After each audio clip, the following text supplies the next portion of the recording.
Shalom, and welcome to the Mount of Olives. The Mount of Olives is located in Jerusalem, across the Kidron Valley from the Temple Mount. The main sights to see on the Mount of Olives are the overlook at the top, Dominus Flevit Church, and the Church of All Nations.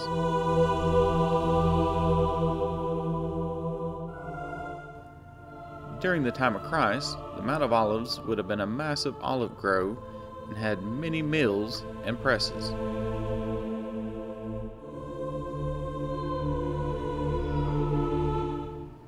From the overlook at the top of the Mount of Olives, we have a beautiful view of Temple Mount and the Old City. You can see the Dome of the Rock, and to the left, the gray domes, is the Church of the Holy Sepulchre.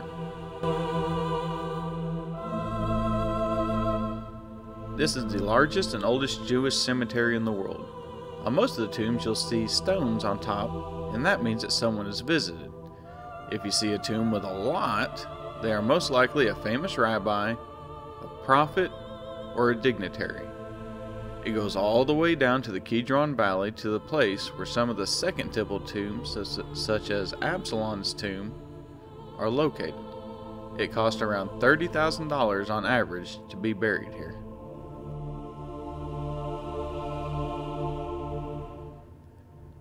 The Church of Dominus Flevit marks the place where Jesus wept over the coming destruction of Jerusalem. It again was built by Berluzzi in 1955. In Luke chapter 19, Jesus is traveling into Jerusalem when he becomes overwhelmed and cries for Jerusalem, and tradition holds this location as the spot that this happened.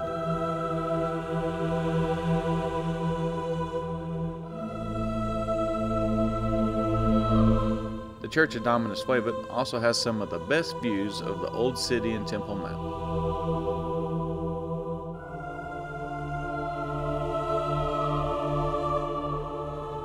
We are now entering the grounds for the Church of All Nations.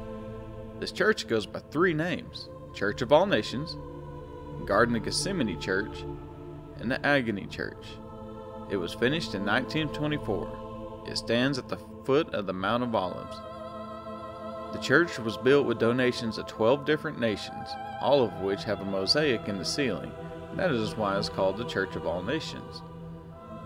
This location is a traditional Garden of Gethsemane where Jesus prayed, and the stone is inside the traditional site where Jesus agonized over his upcoming crucifixion. In Matthew 26, we see that we've already had the Lord's Supper, and Jesus and his disciples have already went to the Mount of Olives. Starting in verse 36. Then Jesus went with his disciples to a place called Gethsemane, and he said to them, "Sit here while I go over there and pray." He took Peter and the two sons of Zebedee along with him, and he began to be sorrowful and troubled. Then he said to them, "My soul is overwhelmed with sorrow to the point of death. Stay here and keep watch with me."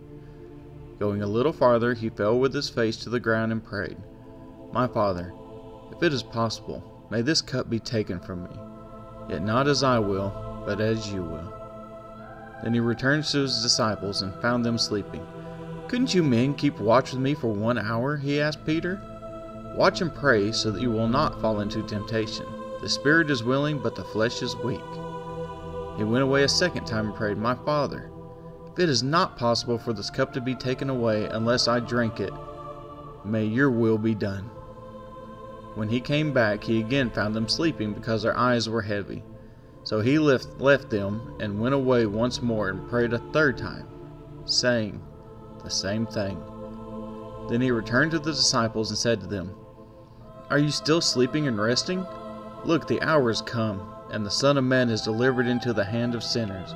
Rise, let us go. Here comes my betrayer."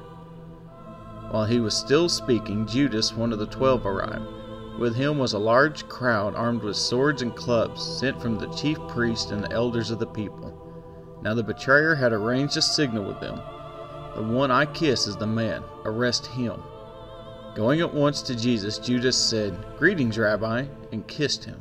Jesus replied, "Do what you came for, friend." Then the men stepped forward, seized Jesus, and arrested him.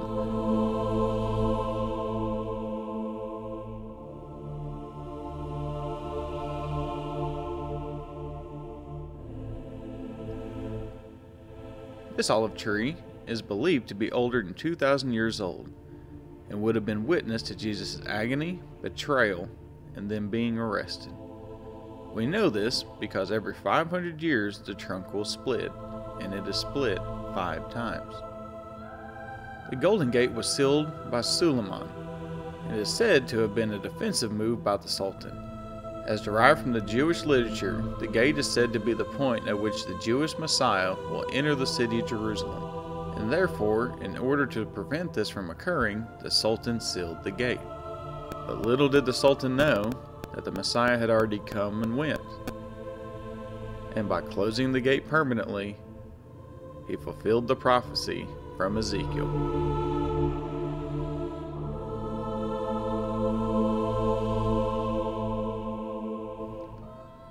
Thank you for exploring the Mount of Olives with me. Don't forget to like and subscribe, and we'll see you at the next site.